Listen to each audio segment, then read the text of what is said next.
We're talking about one of the craziest stories I've seen in my life, which is the developing story of a 28-year-old crypto investor who was tortured for weeks in a ritzy 8-bedroom townhouse by being electrocuted with wires, beaten with a gun, and was forced to smoke drugs, all to extort cryptocurrency from him. That's what supposedly the prosecutors and police say. Apparently, he was also held out the window of like the 5th story. It's like Batman was interrogating him for his crypto. Now already, that sounds crazy enough. Netflix, HBO, all the docuseries guys are lining up to get a piece of this thing. But then it gets crazier because you go, well, that's just allegations, right? That's just allegations. Well, apparently, the police searched the townhouse and recovered a saw, cocaine, chicken wire, body armor, night vision goggles, ballistic helmets, and firearms and ammunition. And get this, they allegedly found Polaroid photos of the kidnapped man with a gun to his head and t-shirts printed with photos of the kidnapped man with a cocaine pipe in his mouth. Say goodbye to the monetization.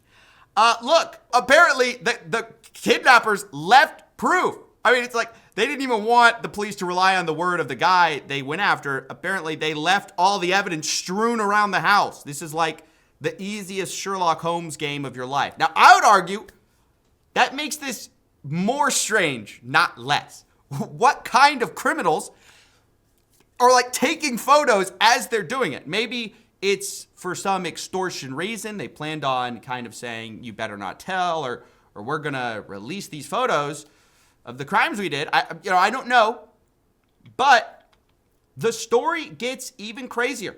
The perpetrator, the alleged perpetrator of this, was a guy named John Woeltz. That's the main guy, but he also had a male accomplice who's a Swedish like crypto investor as well. Supposedly the story is these guys were already rich. John Woeltz they call him the crypto king of Kentucky. I've never heard of the crypto king of Kentucky, but okay, that's what we're calling him. And apparently, these guys were extorting this guy before he got to the townhouse. This is why the story got my attention so much. I wasn't going to cover it. I was thinking, wow, the news is going to, and they did do a great job with what the facts are of the case we know so far. But nobody's really analyzing what this means, what this implies, okay? The 28-year-old was supposedly first already extorted. They said they were going to kill his family. Then the way they got him because you're wondering, how did he get to the townhouse to get kidnapped? He went voluntarily to supposedly get his cryptocurrency back. Now, think about that. You just got extorted by a guy who says, I'm going to kill your family.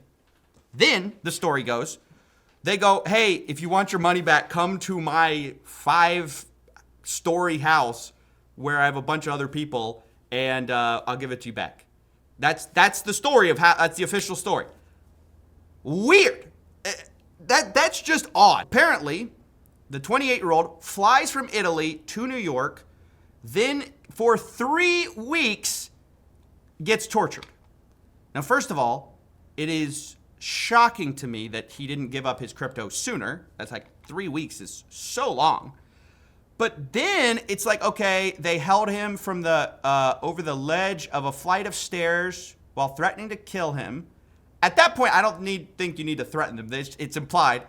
But apparently they also urinated on him. Now, why is that necessary? I don't understand where that fits within the okay, all right, horrible. I mean, that's terrible. But there's so much to this story where you go that's odd. Okay, check this out.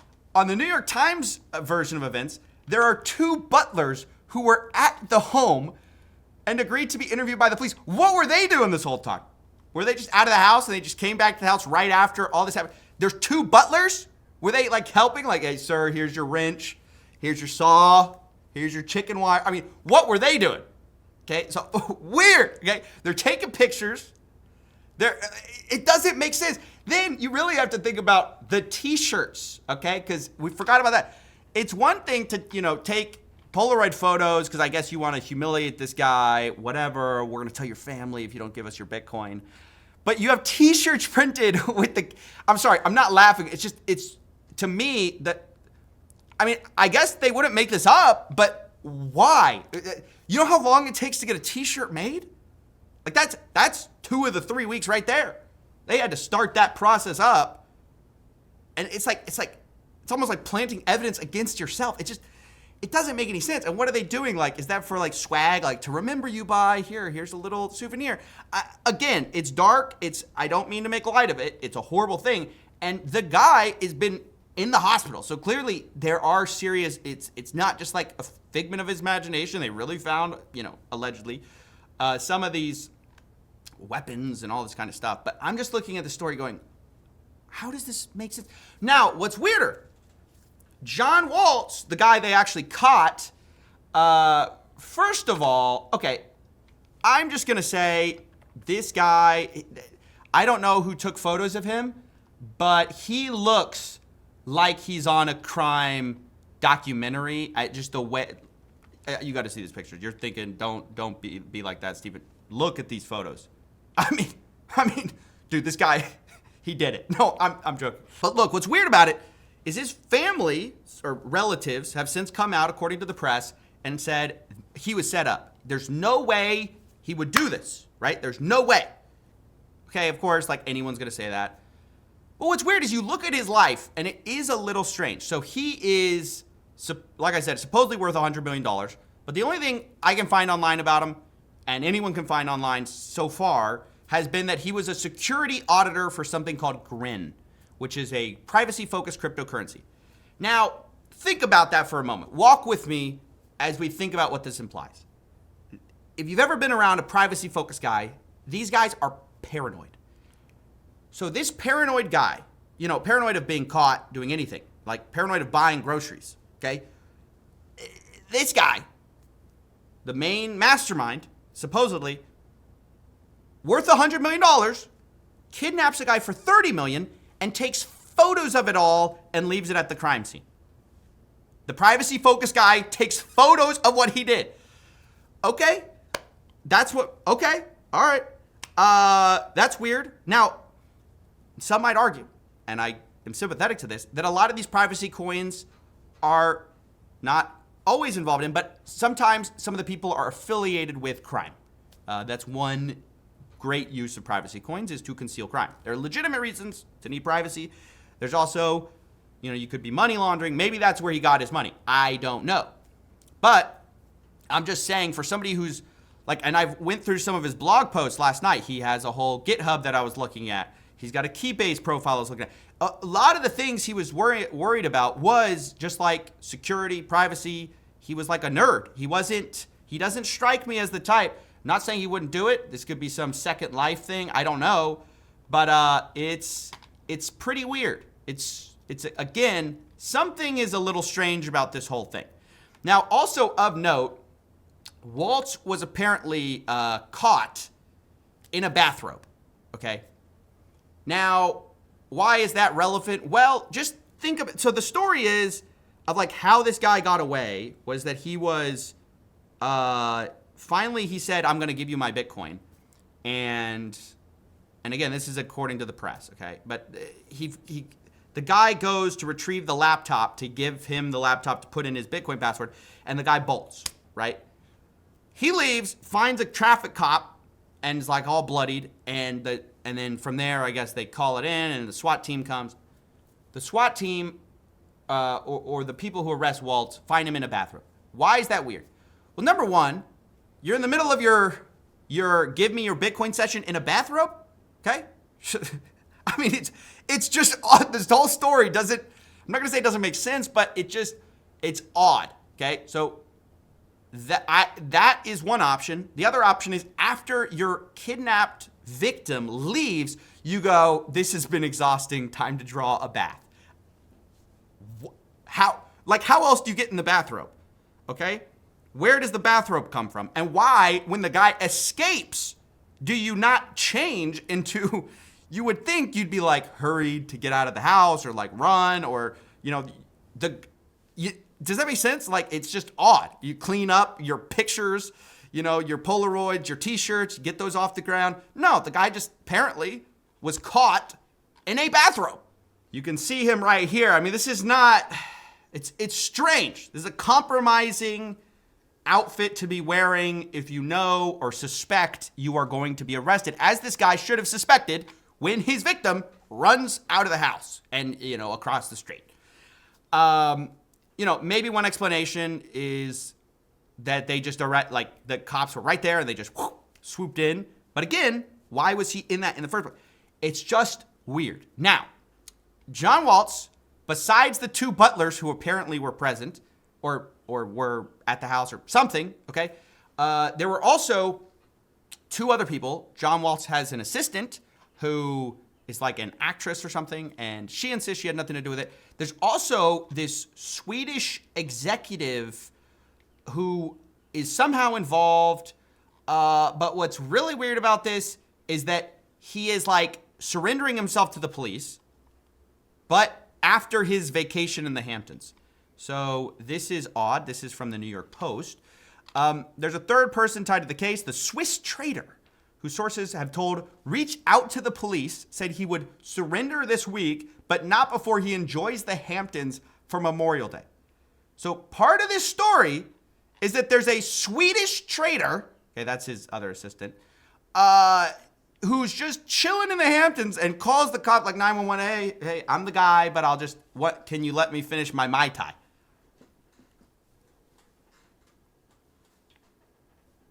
I'm just saying there's going to be more that comes out in this case. I know that for a fact. Again, I'm not saying this didn't happen because there's apparently just evidence of all of it laying around the house. I think all of it happened, if that's true. I just think there's details we are missing very clearly. It's just a strange thing. I also feel like, in different of these articles, they mention like different little details, and each detail is like shocking. In this New York Post article, for example, the Italian national was tied to a chair and tasered while his feet were in a bucket of water, pistol whipped, and had his arms and legs cut with a chainsaw. I mean, this is insane. This is like a fictional. If you wrote this in a fictional book, you'd go, well, this is unrealistic. No way all this is going to happen. It is like, and again, feel terrible for the victim of all this, but it is like a made-for-TV special. But if you just think about it, who's involved here? Some privacy-focused guy is taking a bunch of photos of, it's just weird. Not putting it past them. People are crazy, whatever. But yeah, it's very odd. Now, I also want to bring attention to the fact that this is also why. One, if you're a really rich crypto guy, you should probably not let anyone know about it, because there are people who will do similar things. I don't think they'll take Polaroids, but they'll do similar things to this. You had the case of the Twitch streamer who got attacked for her crypto in Houston. You also have recently, very dangerous, Coinbase got hacked and a lot of people's private information was leaked.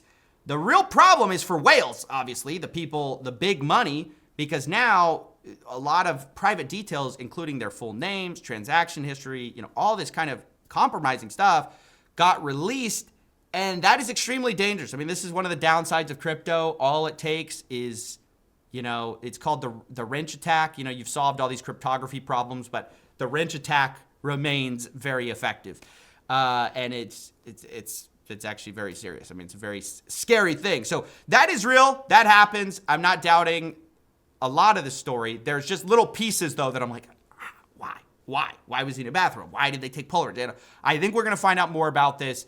And also, what's also weird to me is just like, we've never heard of these guys. We have no history. There's no businesses we can connect them to that would suggest they would have $100 million.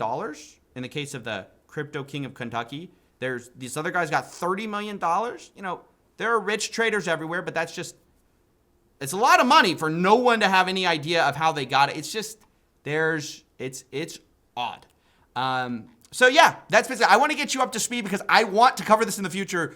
When new details come out, this Swedish executive, who is he? You know, what was really going on here? I would love to know, but I wanted to highlight some of the strange pieces of this case so over time we can, decide. Maybe it was just a weird case. Maybe this guy was weird. I don't know. Or is there something else that makes this make sense? Either way, I'm sure we will be inundated with crime dramas, all that kind of stuff about this story because it just seems like there's so much here to it.